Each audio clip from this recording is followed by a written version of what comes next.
Welcome into episode 231 of the Sources Say podcast, your go-to Kentucky basketball and recruiting podcast on the growing KSR podcast network. Sources Say is, as always, presented by our good friends at Justice Dental. Visit one of their two Lexington locations that's on Blazer Parkway and Wellington Way by scheduling an appointment online at justicedental.com or by calling 859-543-0700. You can even send a text message to one of their friendly team members at the same number to ask a question or make an appointment. Now is a great time to schedule your dental cleaning. Dr. Thompson, Dr. Justice, and their team strive to provide you with good oral health and a comfortable environment. The Justice Dental team looks forward to seeing you soon. I am your host, Jack Pilgrim of Kentucky Sports Radio. Very happy to be joined once again by the one and only Shawn Smith of Go Big Blue Country. Shawn, how the heck are you? I'm fantastic, Jack, and had a couple of people reach out over the weekend that said I would give my evaluation of this team after the Tennessee game. A lot of goods happened since that game. That's very – we're going to hold you to that because leading up to that game, it was an absolute ever-loving disaster. But now we actually have a basketball team, one that looks like a cohesive – together basketball team, and it's absolutely beautiful to see coming off an 85-71 win for the Wildcats over the Georgia Bulldogs at home this week. Shawn, an unbelievable second half there where Kentucky has to basically climb back down 11 in the first half, down 8 at halftime. They jump back out in front just a couple minutes later. They open up the second half on a run and then close out by winning the game by 14 points. Shawn, an unbelievable effort in the second half where we're seeing ball movement, we're seeing spacing and shots being made, and an absolute juggernaut dominant of a performance by Oscar Tshiebwe, leading to what, for my money, Kentucky's best half of the season. Obviously, a lot to get to with Oscar's dominant performance, the lineup, Xavier Wheeler being out, Cason jumping back in as a starting point guard. So getting into the nitty-gritty, but just kind of big picture, what did this mean to you to have Kentucky pull off this win and how they were able to pull off the win, Shawn? I think pulling it off is one thing. I think how they pulled it off is another, to show growth.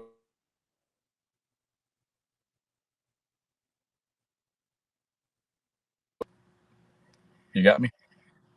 I hear you. Okay, good. Sorry, it was cutting in and out for a second.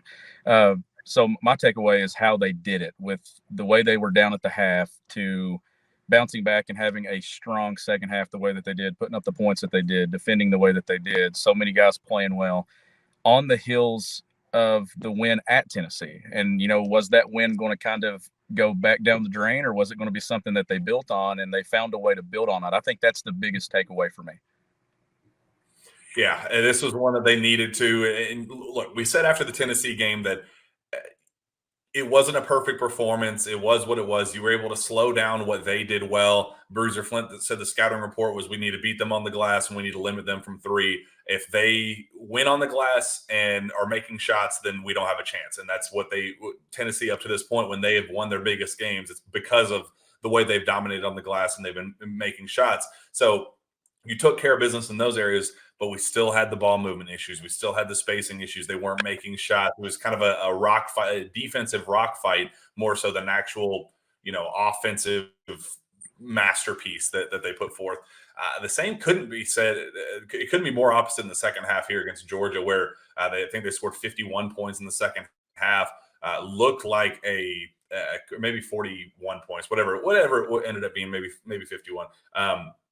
But it just, the way things came together with playing through Oscar, but not in a sense where, you toss it inside and everybody else stops moving and he just goes to work. Like, you still, he was knocking down a couple mid-range jump shots. He was, going one-on-one and doing the post moves and thriving in that area as well. But he was also getting the cleanup, put back efforts that have made him so dominant last season. It was an all-around effort for him, but everybody else was working around him. It wasn't just, Oscar go to work and everybody else just drink a cup of coffee and take a break.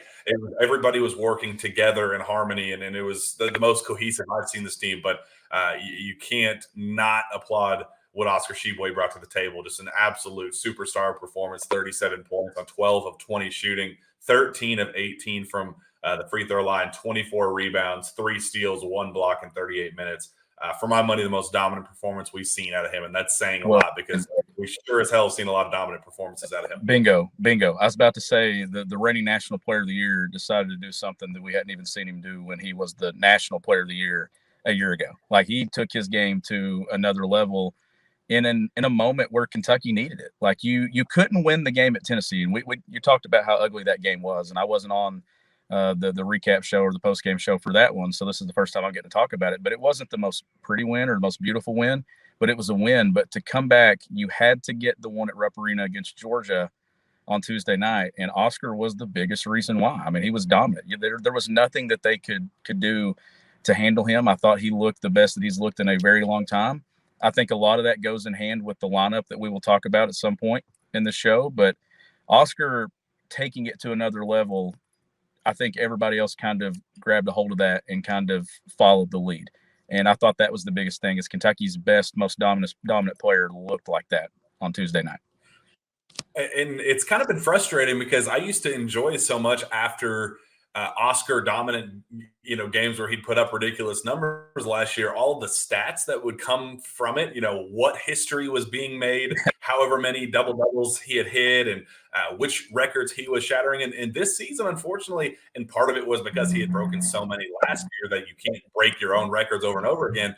But it was kind of getting a little old, where it was like, we're not getting those fresh records broken. We're not getting the things that we just enjoyed seeing so much after the games. And we finally got another big run of them after this last one. A couple of them. Oscar is the second player since 1950 to have at least 37 and 24 in a game. Bill Spivey was the last in 1951. He's the first UK player since Mike Phillips in 1976 to have 30 and 20 in a game. Just a sixth Wildcat overall to score at least 37 points at Rupp Arena. The third player to score 30-plus against Georgia at Rupp Arena, joining Malik Monk and Jamal Mashburn. That's pretty solid company there. And then 620 rebound games at Kentucky for Oscar versus 5 combined for all Kentucky players since 1973-74. Like that number, that last one is like, are you kidding me? 5 players have combined for 20 rebound games since 1973, and Oscar in a year and a half has had 6 by himself. And I don't think his performance generated the headlines that I think it should have.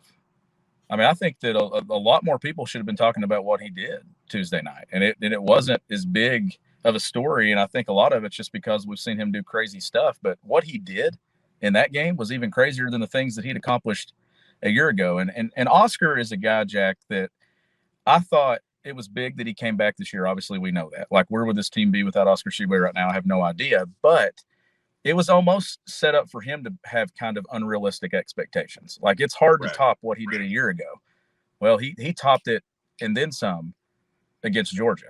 Now, can he have that game again in the following game? That's an unreal effort. But if he's half of that, it's dominant and it's enough for Kentucky. But man, he was something to watch on Tuesday night. Like, I thought he moved quicker. I think he started building on that in the Tennessee game, though. He started knocking down some of those mid-range jumpers that he did a year ago. I know he had a really good rim run there in the first half. I think he built some confidence as well. And the way that this team has rallied around that and started to fight, I think that everybody has kind of picked it up in the last couple of games. I mean, his second half was 23 points and 15 rebounds by itself. Like, that's a career game. That's a career game for probably 80% of college basketball.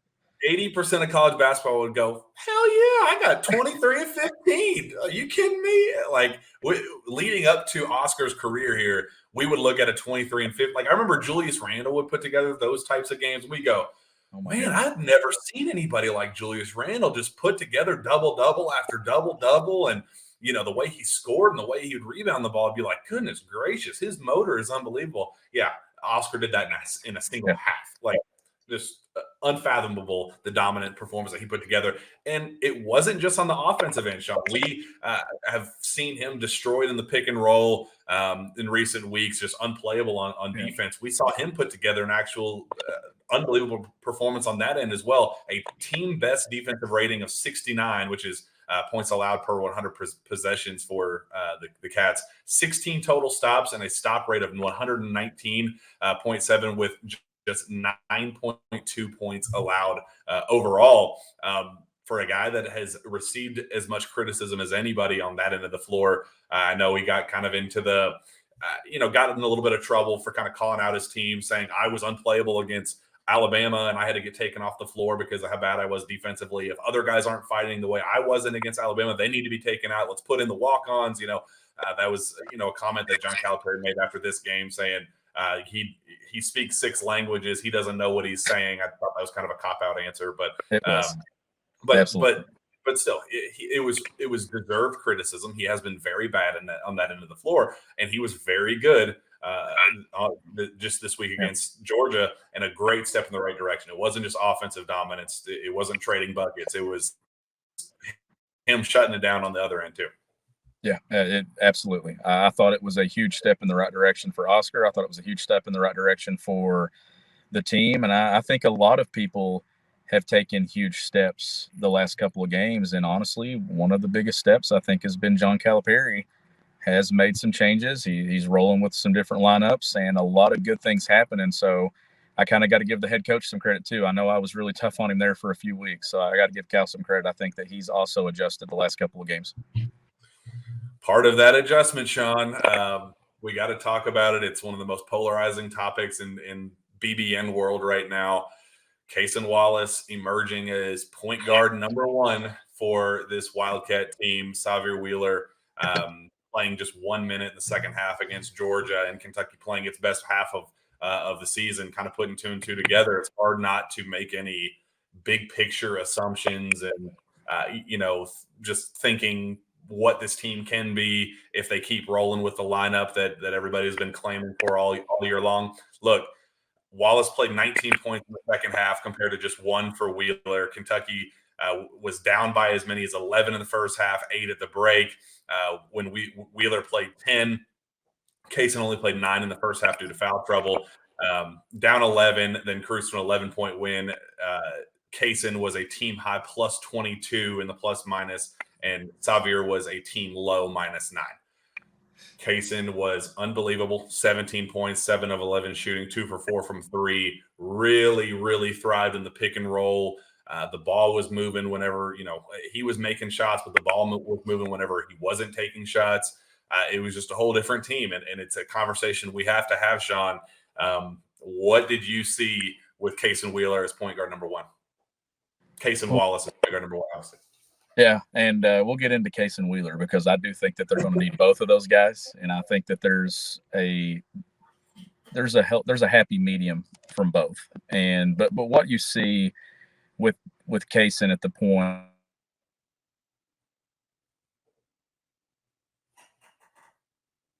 in pick and roll, he can find other guys and find shooters, and just the spacing that is on the floor just by having another shooter at that spot, that the defense can't just sag off of somebody and be a help defender.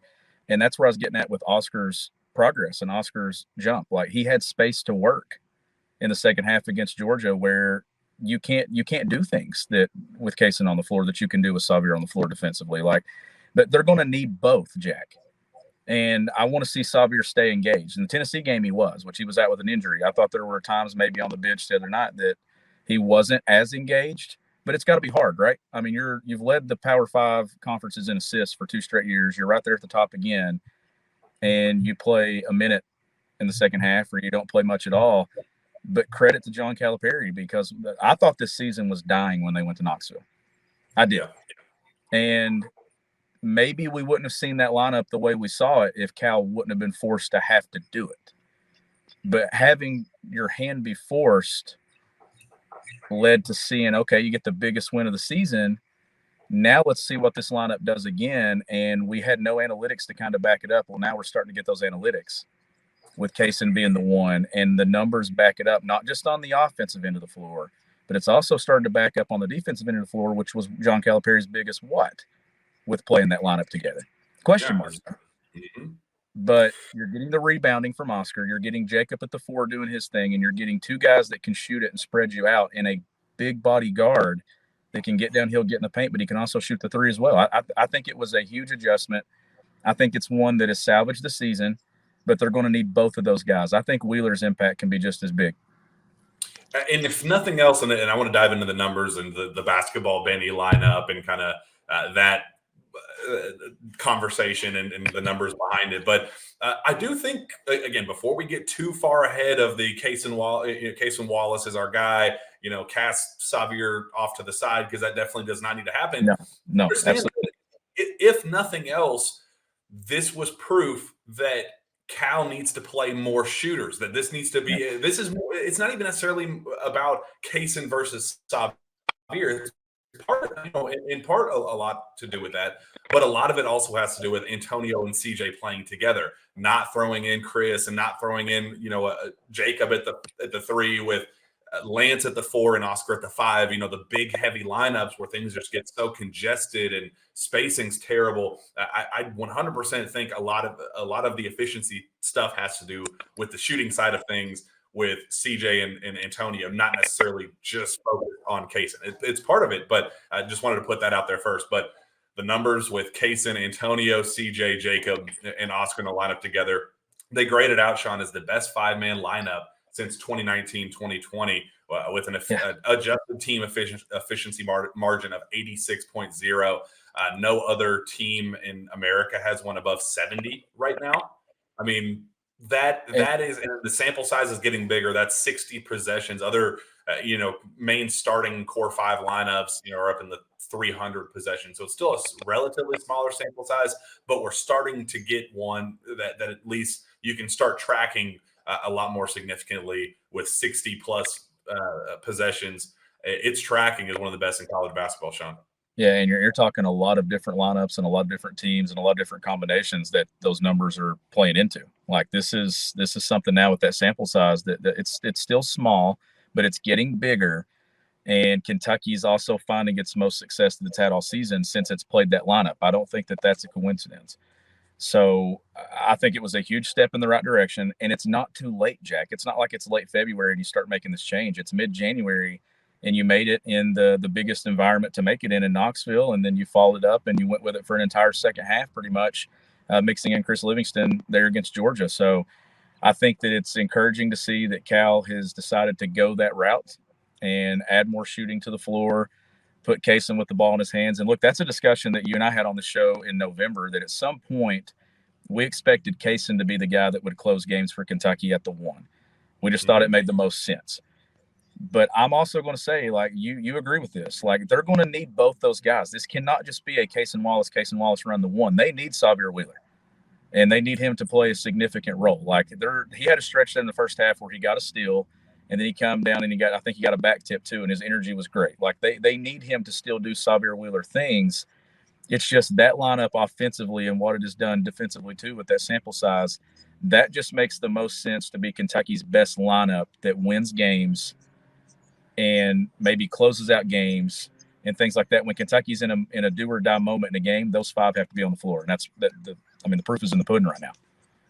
Yeah. If you've been following along with this show, I've said several times that the plan internally was to give the keys to Cason as the year went on. And again, that does not mean just throw Xavier in the garbage and say, thanks for your time here, have a nice life. Like, that's definitely not the plan. And that's what can't be the plan. But it is absolutely fair to say that the plan all along has been to slowly let Cason, kind of just take bigger steps, step by step, but bigger steps with each passing game. And we're over halfway through the year.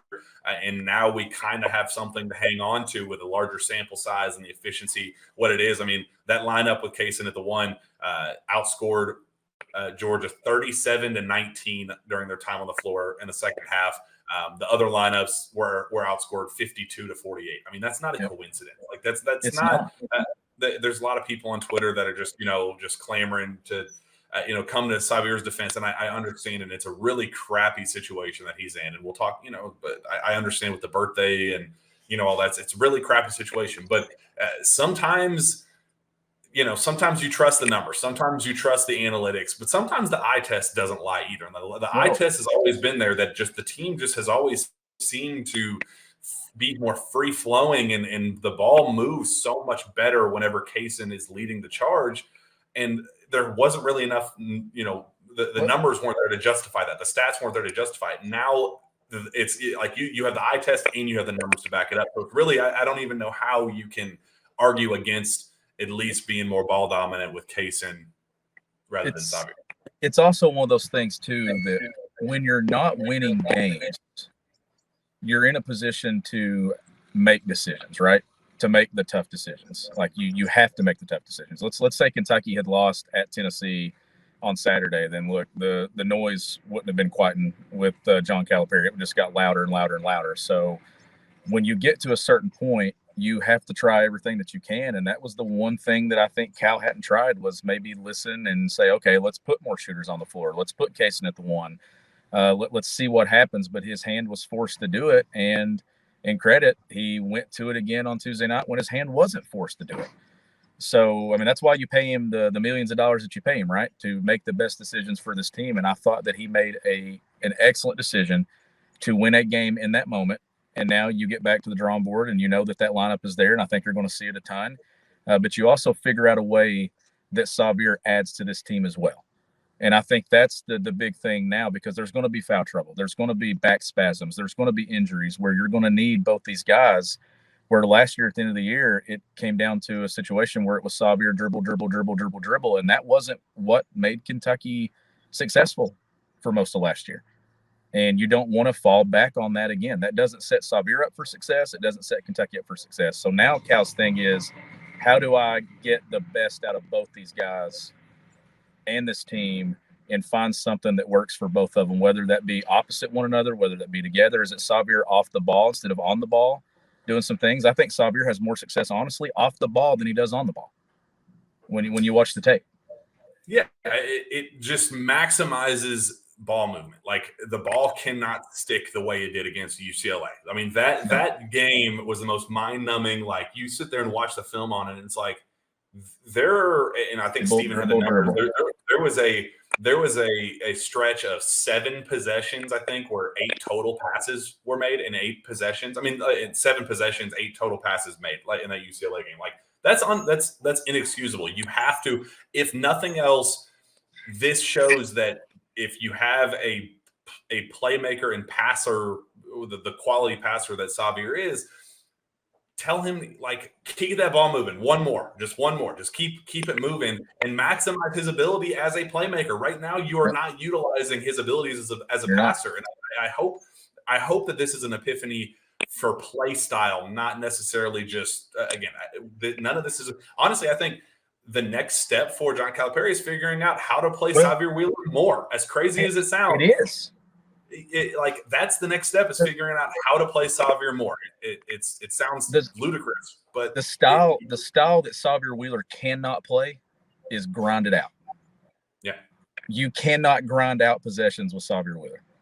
I just don't think so that's where I'm coming from late in games. I think that what they're doing right now is it's changed the pace of the play. That it's changed the pace of the game. Like, the ball's moving, the floor is spaced, guys are moving quicker, guys are getting better looks.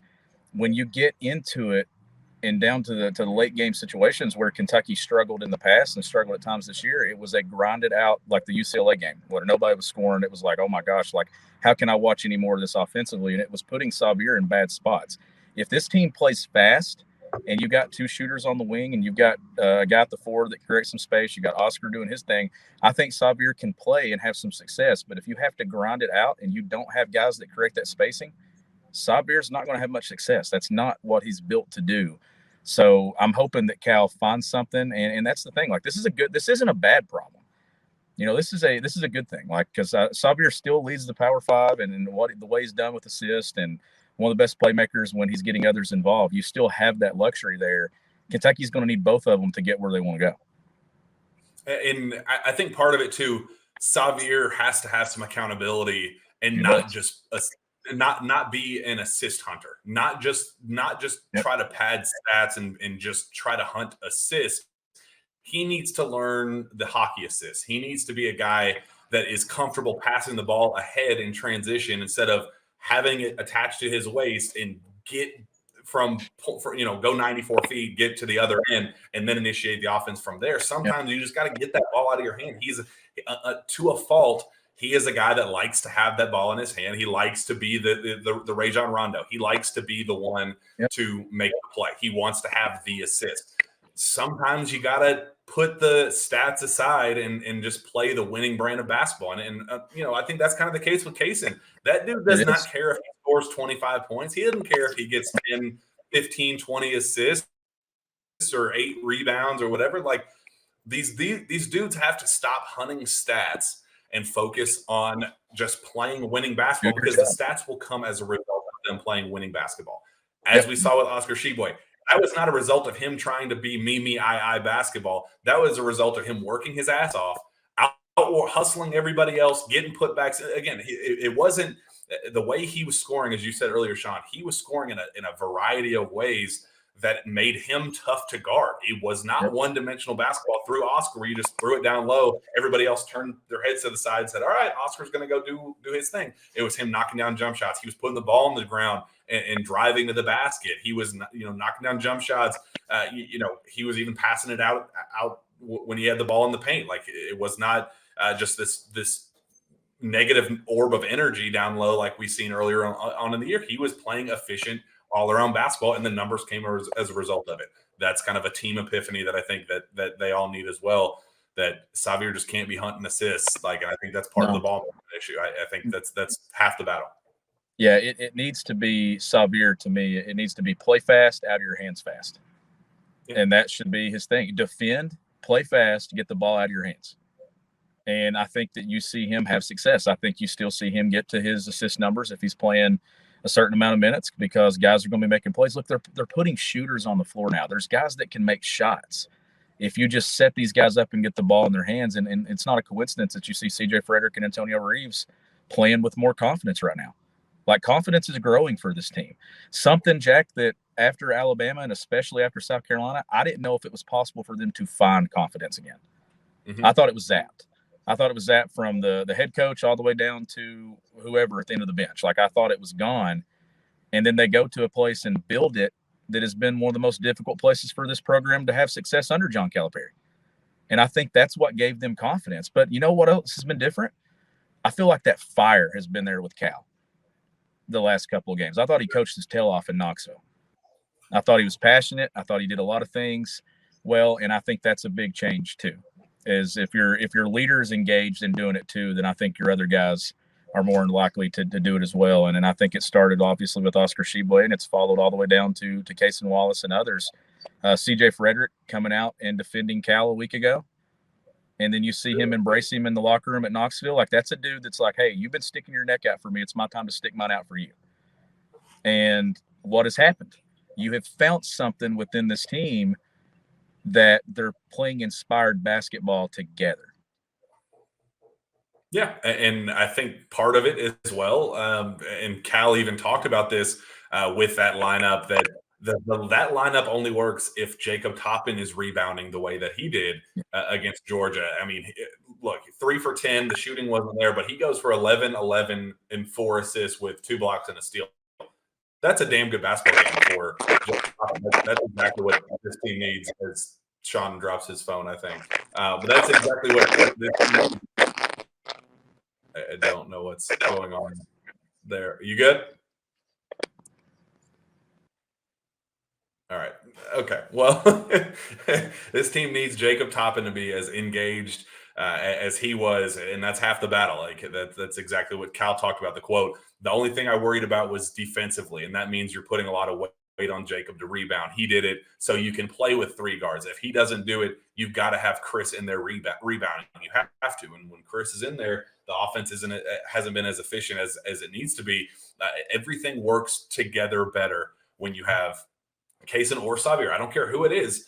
You have one of those 2 guys with 2 shooters on the floor, with Jacob Toppin, who has the ability to make a shot from the mid-range, from the high post, work well, kind of that zone buster that we saw him against Georgia. They were, they attacked that zone, and that worked really, really well. And then you have Oscar dominating. It's the style of play growth that we saw, not necessarily the individual pieces that I think everybody's kind of making a big deal out of. But I think it's because of the way everybody else was engaged around Oscar, around Cason in this case, but they need to be the same with Xavier Wheeler. It can't be just a 1-2 game between Xavier and Oscar, where nobody else is touching the ball, and their engagement isn't there either. It has to be an all-in effort with this team. As I think we got Shawn back. I think a note for people: you can't just sit here with your phone in the sun; it eventually gets really hot. So I was like, "What is going on with my phone?" So it sounded like it was like in a popcorn machine, like in the tin, like in the movie theater where the popcorn's coming out of the thing. It sounded like it was inside that and like ricocheting up and down in a tin can like that. So I'm glad you got that solved. Yeah, I'm back. Did I miss anything? No, I was just talking about the importance of Jacob Toppin and how it's an all-in effort. It can't just be Cason at the one. Now all of this team's issues are tossed to the side. This has to be a rebounding effort with Toppin. This has to be an engagement with CJ and Antonio. They have to be shot ready to make these shots because they have not been in the past. That's been part of the reason they've almost been bored out there waiting for their opportunity to come, and it just has not come. So they're like, and I compared it. I don't think you were on when I brought it up last time. It's like a toddler out in the outfield during T-ball, where the ball's not going to come to you out in the outfield, so you're playing with the butterfly, running around with the butterflies and picking grass and the little daffodils and all that stuff in the ground. They're just in a whole different realm because they know they're not getting the ball. They're not getting the touches. So why would you be shot ready if you know you're not going to ever get any shot opportunities? That's half the battle. It's an all-in effort with this team, starting from up top at the 1 down to the 5. This is a total team effort. Like the only way that they get where they want to go is if everyone is doing their job, and that goes from Cason Wallace to Oscar Tshiebwe to Jacob Toppin to John Calipari. Like this is a team that they can't afford for one or two guys to kind of not show up to work. Like they need everybody to show up, and if they do, then I think this team has potential to make some noise in the SEC. And look, they've climbed back to 3-3 in the league. We were looking at staring down the barrel of 1-4 just a few days ago and thinking, okay, this season's done.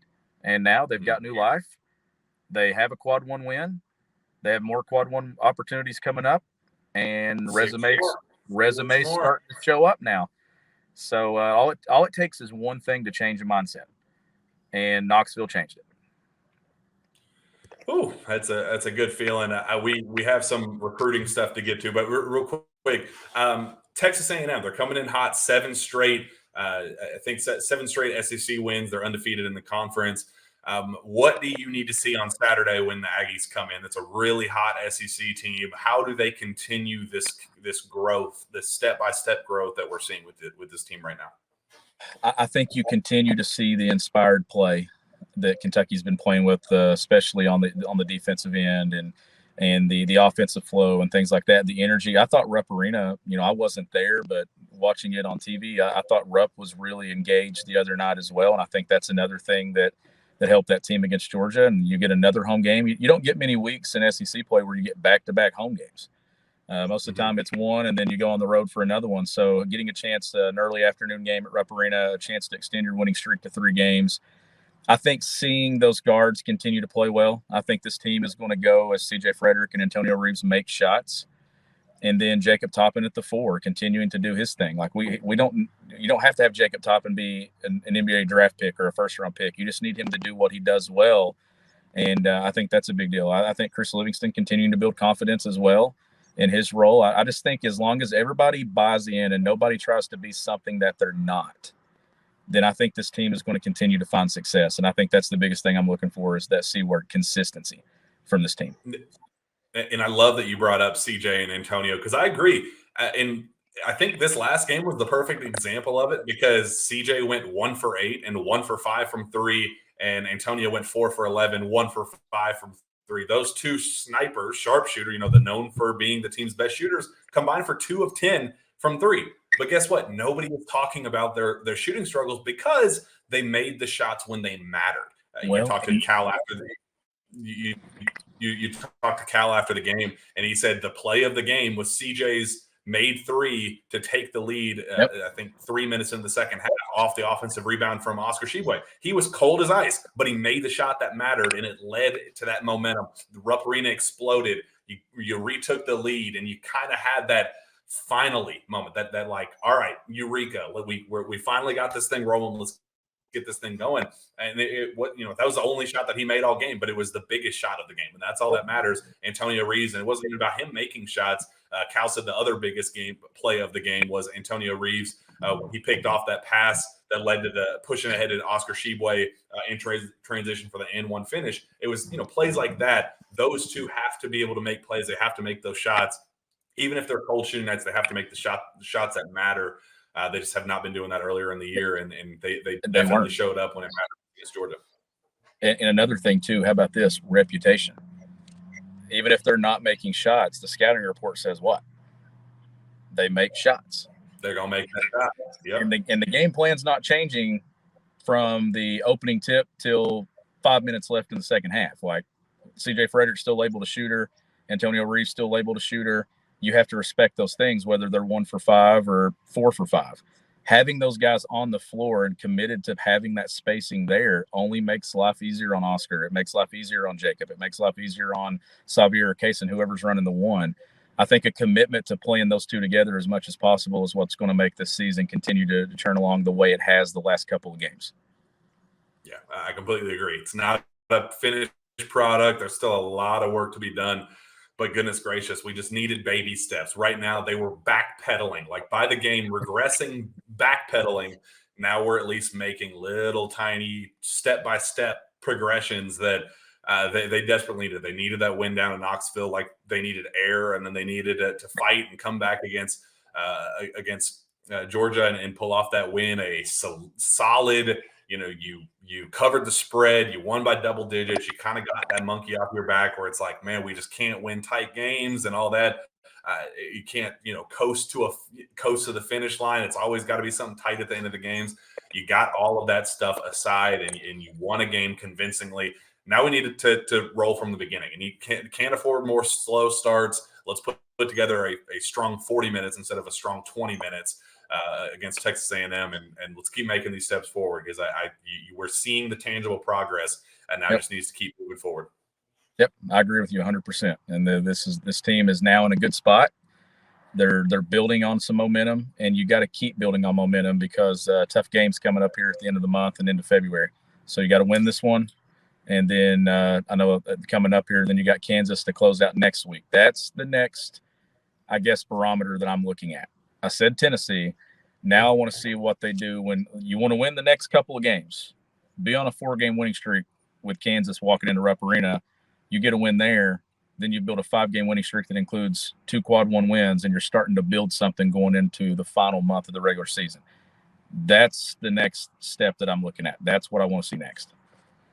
It's a new year, new team for Kentucky basketball, but it's also a new year, new you, Shawn. So give yourself a fresh start with MyBookie, whether you bet to earn or to make the games more exciting. MyBookie gives you the most for your money with their redesigned deposit bonus. And just use promo code SOURCESSAY on a deposit of $50 or more to receive a cash bonus instantly to your MyBookie account. Using this bonus is simple. Bet your deposit amount just once, and you are ready to cash out. It's no strings attached with MyBookie. Bet on the NFL, UFC, or play for a share of big cash prizes in the weekly online blackjack tournaments. With so many brands to choose from, you need a platform that makes it simple to bet and win, like MyBookie. Bet anything, anytime, anywhere with MyBookie. Shawn, a couple of quick notes on recruiting. Ian Jackson is a kid that we have both loved for a very long time. Kentucky loved him. It was the number 1 target on their board in the class of 2024. He announces his commitment not to the University of Kentucky, like everybody around the program expected, like every national analyst, like I expected, like you expected. Everybody considered him a lock. Kentucky was the dream school. It was the place that he always wanted to go to develop under John Calipari and become a pro. He chooses the place that doesn't produce one and dones, that does not produce lottery picks in North Carolina under Hubert Davis. And a very surprising commitment that in the last 24 hours leading up to the commitment, the staff was actually very confident leading up to it. And then, the night before, I talked to him leading up to the decision to kind of preview his choice. And he said that he had already made his decision. He had kept it quiet the week before The only people that knew were him and his two parents. He said that he was content with his decision. He knew that this would be the school that get him to the pros, that he'd be a one and done with, that he'd be the number one pick with. And he ends up committing the next day to UNC. Word kind of leaked out a couple hours beforehand that it would be UNC would be the choice. But an unbelievable kind of turn of events for this class, a really down recruiting class in general in 2024 that you needed the kind of high profile guys at the top of the class. You don't even get him. It's a tough loss. There's no way to put it. This wasn't out of effort. This wasn't out of any excuses about why they missed on him. It was just a miss. And unfortunately, now they have to scramble for secondary options, Shawn. Yeah, they do. And I guess if there is a plus, right, you have time to scramble for secondary options. Like it happened early, and you got time to kind of figure out where you want to go with that. And but Ian, man, he's talented. And you and I both have both seen him play in person and watched him play, and one of the most talented players definitely in that class. But a guy that I think transitions well to college basketball and will have a ton of success at North Carolina. Would have loved to have seen him at Kentucky, but it didn't work out. But if there is a positive, this isn't the midnight hour. So you're not left kind of scrambling going, okay, the number one target on our board is gone. How do you fill that role? Now you can kind of look at it and see where you want to go. Is it reclass options in 24? I don't know. Is it portal when it gets to that point? Is it somebody coming back that maybe you don't expect to come back? We're still a long ways away from this impact really kind of being something that we really have to discuss, but it is unfortunate that they don't get their number one guy. Yeah, he was the number one guy on their target list. They thought he was an immediate plug and play kind of guy. He was a two-way kind of dog. He's going to give it his all on the defensive end of the floor while also being that athlete, beat you off the dribble for, great finishes at the rim, that, a little bit of shooting struggles.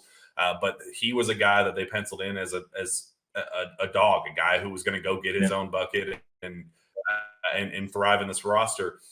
Unfortunately, he's headed elsewhere. I would absolutely look at Darren Peterson in the class of 2025 as the number one target for Kentucky now moving forward. He is now turned into a must-get. Plays for the New Jersey Scholars, which is where obviously DJ Wagner and Aaron Bradshaw play. So you at least have the ties there. He's ranked as a Kentucky top 5 player in that class. And it's a very, very good class of 2025. Unlike the 2024 class that is terrible, really from top to bottom. I mean, I'm down on this 2023 class, but I'm even lower on the 2024 class. So I genuinely think if Darren Peterson reclasses to 2024, as I expect him to, and I do think Kentucky's right there. I think Duke will make a run as well, so we might get another Duke-Kentucky battle. But I do think he favors Kentucky, and I do think that they're in a good spot with him for the class of 2024 when he does inevitably make that reclass official. And I do think that he would end up reclassing and becoming a top 3 prospect in the class immediately. So you will get a star quality guy if you are able to land it. But now the pressure's on. You got to land that guy. The pressure's on to land a guy like Trey Johnson, who's also top 2 in this class as well. He's going to be in for the Kansas game for an official visit. The Texas schools, he's from Texas. He really favors them. He's also considering the pro route. You got to figure out a way to convince him and change his mind. I would put Kentucky behind those Texas schools and even the pro route right now for Trey Johnson. You got to figure out a way to make a run with him. But those two guys are now at the very tip top of the recruiting list for John Calipari and his staff. And they've now turned into kind of must-gets after missing out on a guy like Ian Jackson. Yeah, and that's where I was getting at with the reclass. When you lose your top guy, this is where I was coming from too, where it's better to lose him early because then you can kind of start building those relationships behind it. And if it is a reclass option, you can start getting to work on that as well and put yourself in a position to kind of soften that blow and end up with an equal caliber of a player because we know Kentucky's going to need that guy at the top of that class, especially in the backcourt. Yeah, absolutely. But watch out for Boogie Fland as well, a kid from the Northeast, an area that Kentucky really, really likes, and they're hitting hard. Todd Pettiford, he was kind of a secondary guard option for the Cats before this. The staff kind of compares him to a shorter De'Aaron Fox, kind of 6 foot flat, but athletic as hell, lefty, shooting struggles like De'Aaron Fox, but also athletic and bouncy and kind of capable of dunking it on your head.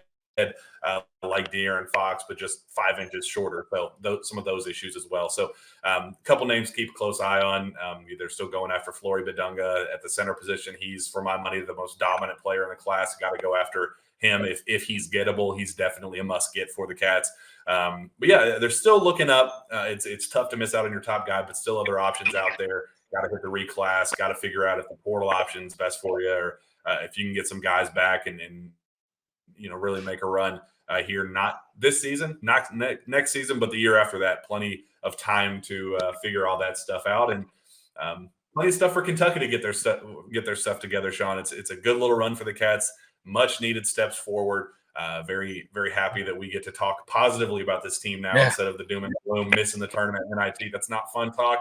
That was the reality of the beast. They were at that level, but I'm glad that they finally turned things around. So not entirely out of the woods yet. You gotta continue building on it. Baby steps. Yep. One last message here from our friends with Best Western. With more than 30 Best Western hotels and resorts throughout Kentucky, both leisure and business travelers can count on what matters most: a warm welcome, a rewarding stay, and a truly exceptional value. Massive lakes, tree houses, mountain tunnels, bustling cities. You never know what's around the next bend, from outdoor activities to local restaurants. Kentucky offers something fun for everyone, and Best Western offers something for every traveler, wherever life takes you. Best Western is there. Visit bestwesternkentucky.com and at Best Western on social media. Shawn Smith, let's get the heck out of here. Where can fans find your work? You can find my work at gobigbluecountry.com, and you can follow me on Twitter at GBBCountry. Find me on Twitter as well, at Jack Pilgrim, KSR. Reach out to me via email, jpilgrim at KentuckySportsRadio.com. We'll be back after the Texas A&M game. Hopefully 3 straight wins for the Cats. We needed a lot of fun stuff coming up here on the show. We will see you then.